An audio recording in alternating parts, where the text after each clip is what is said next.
Olá, turma, tudo bem com vocês? Eu sou a professora Cíntia, professora de História. Hoje nós vamos para a aula número 39 do 7º ano e o nosso assunto é colonização da América, a escravidão. Para o desenvolvimento desse assunto, nós temos alguns objetivos a serem atingidos por vocês. São eles: identificar os motivos e características da escravização na África, distinguir a escravização africana enquanto atividade econômica da escravização europeia, descrever o tráfico negreiro, características, navios e viagem, e explicar como se dava o desembarque na colônia e consequente comércio de escravos. Antes de mais nada, eu sei que eu falo toda a aula, mas eu vou continuar repetindo. Materiais para a aula de hoje já está em mãos? Livro didático que contempla esse assunto, caderno de história, aquele completão com toda a informação, assim como lápis, caneta e borracha. Se você já tem todo esse material em mãos, podemos então continuar a aula de hoje. Antes de falarmos então sobre a escravidão que ocorreu aqui na América Portuguesa, é importante a gente compreender como que funcionava a escravidão na África. Então vamos entender. Mas será que teve escravidão na África ou não teve? Sim. No século XVI, a África ela era habitada por povos de diversas etnias e nações. E alguns desses povos, eles conheciam e praticavam a escravidão há séculos. Se a gente for pensar, ano passado, quando estudamos ali na antiguidade, povos antigos como os romanos, gregos, fenícios, persas, a gente já identificava uma escravidão entre eles, por meio de guerra ou por meio de dívidas. Aqui na África não vai ser diferente. O processo, a visão que se tem do escravo é que vai diferenciar um pouco. E é isso que eu vou tentar destrinchar com vocês na aula de hoje. Mas vamos lá. Então, as sociedades lá na África praticavam a escravidão, apresentavam diferentes explicações para justificar esse ato. Quais seriam? Se a pessoa cometesse um delito muito grave, roubo ou assassinato, por exemplo, pela prática de adultério, rapto de crianças ou por endividamento. Mas o que era mais comum acontecer de você escravizar alguém seria escravizar os inimigos vencidos. Estão percebendo o verbo escravizar? Ou eu falo o substantivo escravizado e não o escravo? Por quê? Porque ele não nasceu escravo, ele foi escravizado. Não foi uma coisa que ele queria, algo que era dele. Ele passou a ser escravizado por isso. Então, hoje já mudou-se muito a concepção do escravo na questão dos livros didáticos. Se vocês pesquisarem no livro de vocês mesmo, ele já fala o escravizado e não o escravo, porque ele foi feito desta maneira, tá?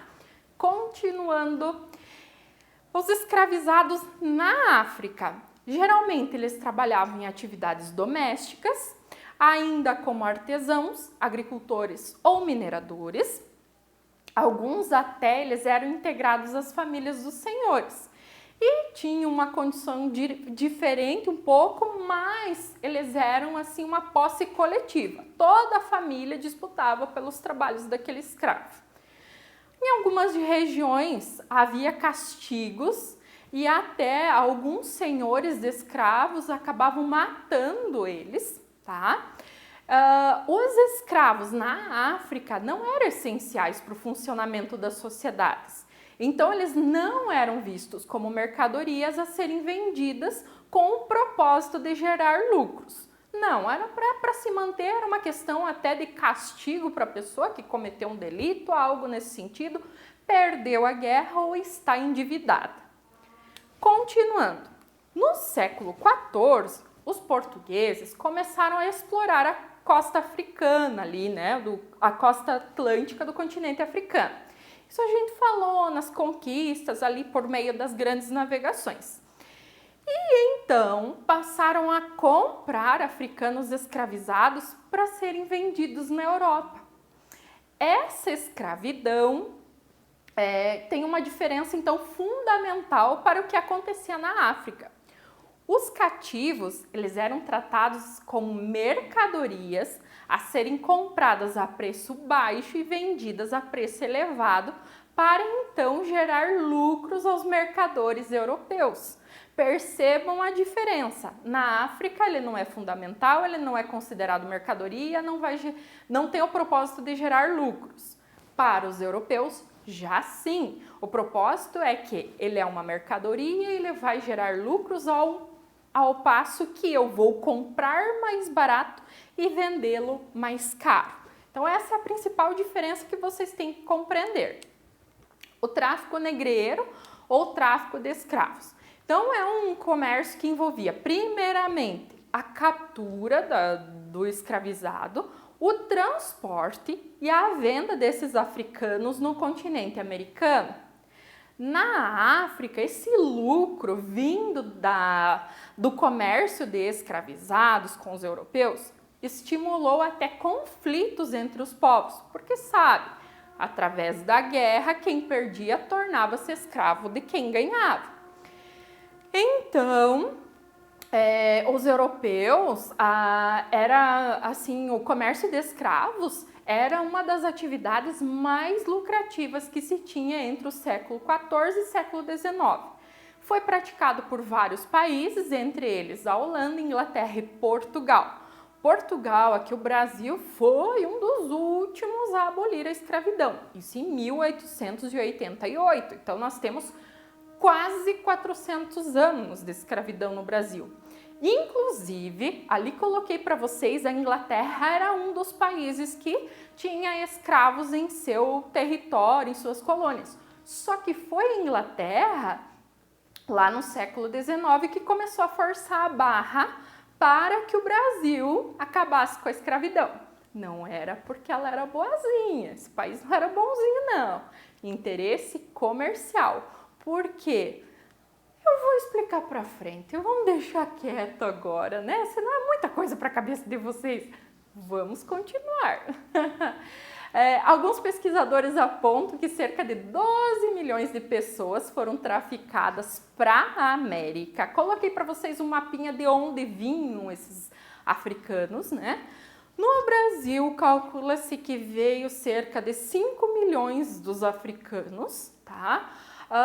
As maiores sociedades escravistas da história da humanidade foi o Brasil, tá? Assim como tem os romanos na antiguidade. Então pensa, como eu falei, basicamente 400 anos. E a Inglaterra, pesquisem, essa é uma curiosidade, vão atrás. Navio negreiro. Era o nome do navio onde os europeus transportavam os escravizados para chegar até a América. Onde os escravizados ficavam tinha cerca de 1 metro de altura e eles não tinham como ficar em pé. No século XVI, os escravizados eram obrigados a viajar nos porões junto a barris de água e os mantimentos. Muito bem. Se as viagens dos europeus, das grandes navegações, já não tinha comida suficiente, não tinha água suficiente, imagine para eles, que eram consideradas coisas, que a doença se espalhava, acabavam morrendo, eram jogados à mercê ali no mar mesmo. No século XVIII, houveram algumas inovações tecnológicas que aumentaram até a velocidade das embarcações. A travessia de Angola a Recife durava cerca de 35 dias. Pensa, 1 mês e mais 5 dias. O destino final fosse Salvador, então, eram 40 dias. E para chegar ao Rio de Janeiro, eram necessários 50 dias, quase 2 meses. Se o navio partia de Moçambique, às margens do Oceano Índico, a travessia durava 15 dias a mais para cada um dos destinos do Brasil. Quando não tinha vento, consequentemente, a viagem poderia ser mais demorada e isso comprometia o abastecimento da água e também da comida. além de piorar as condições de higiene, pensa, eles defecavam, se passava mal, vomitava. Consequentemente, isso levava a uma propagação das doenças. Morriam em média de 10 a 20% dos tripulantes do navio, mas há registros de casos em que a mortalidade chegou a ultrapassar 50%. Por isso que os navios negreiros também são chamados de navios tumbeiros, que relaciona-se à tumba, né? Tumba onde coloca-se os mortos. Então, em virtude da questão do grande número de mortos, e até quando eles chegavam na América, eles chegavam bem assim, abatidos, cansados, famintos. E lembrando que eram os mais bonitos, os mais vistosos, fortes, que tinham melhores preços quando chegava aqui na América, que tinha aquele feirão de escravo. Algumas viagens, então, duravam meses. As crianças, elas choravam assustadas porque viam a dor e o desespero dos adultos. Há uma lenda, uma história por trás dessas viagens em que as mães negras, elas com o propósito de acalentar as crianças, acalmar as crianças, elas rasgavam com as próprias mãos tiras das roupas delas e faziam bonecas com basicamente 5 nós, então não tinha costura alguma, tá? Enquanto cada nó era feito, eles desejavam, essas mulheres, essas mães, desejavam coisas boas para sua criança. E elas sabiam que muitas vezes elas eram separadas quando chegavam aqui no Brasil. O tamanho dessa bonequinha cabia basicamente na palma da mão. Isso era importante para que os capatazes, quem ia receber essas crianças, não retirassem essas bonequinhas deles. E até alguns historiadores falam que por meio dessas bonequinhas, alguns irmãos se reencontraram devido ao tecido utilizado. Essas bonequinhas, elas são chamadas de abaiomi ou abaiomi, tá? A palavra abaiomi, ela tem origem iorubá e significa aquele que traz felicidade e alegria. Quer dizer encontro precioso. Abai, encontro, e omi, precioso. Então, quando você faz essa bonequinha e você entrega a alguém, você está oferecendo tudo que você tem de melhor para a pessoa. Fazer essa boneca pela história que tem dentro da nossa colonização, essa relação socioafetiva que atravessa gerações, é um resgate da cultura africana, afrodescendente, a cultura que faz parte do Brasil. Até nas atividades que vocês têm, coloquei para vocês um linkzinho de um vídeo que explica como faz a abaiomi ou abaiomi. É muito bacana. Sugiro que vocês pesquisem como se faz, façam com carinho e entregue para alguém que vocês amam de verdade.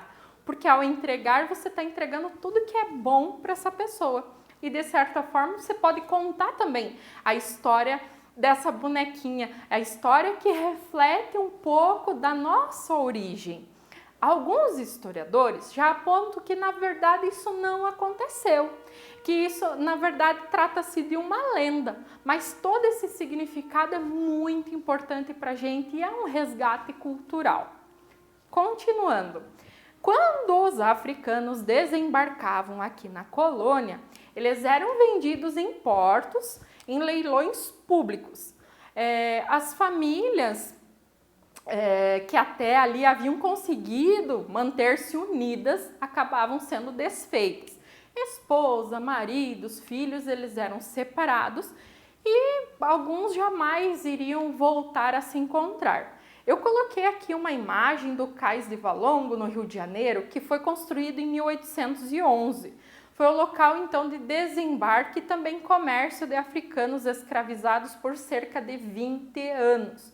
Era olhado a questão dos dentes da pessoa, o corpo, pessoas mais jovens, assim, 15, 16 anos, eram os mais escolhidos, Fala-se algum até por conta das canelas das pessoas, do tornozelo, se era mais grosso, ou aquele escravo não era tão bom para o trabalho, mais fino, ele tinha mais força, era mais preparado para a correria, para o dia a dia. Então, ali eles eram colocados enfileirados e iam os capatazes ali para fazer a negociação com quem fazia essa viagem dos africanos. Importante destacar que os escravizados eram utilizados como mão de obra principalmente na produção açucareira. Na América Portuguesa, a escravidão tinha características de crueldade, mas também de resistência por parte dos africanos. Assunto que nós iremos estudar um pouquinho mais a fundo numa aula futuramente. Na próxima aula, nós iremos conhecer como ocorreu a administração da América Portuguesa, como Portugal resolveu colocar pessoas para administrar de longe essa colônia, evitando que outros países europeus viessem a tomá-la. Agora vocês vão para a atividade com o intuito de revisar essa aula, ver se realmente vocês compreenderam as informações, destacar alguns pontos que poderão ser revistos em aulas futuras. Bons estudos a todos, um abraço, até a próxima e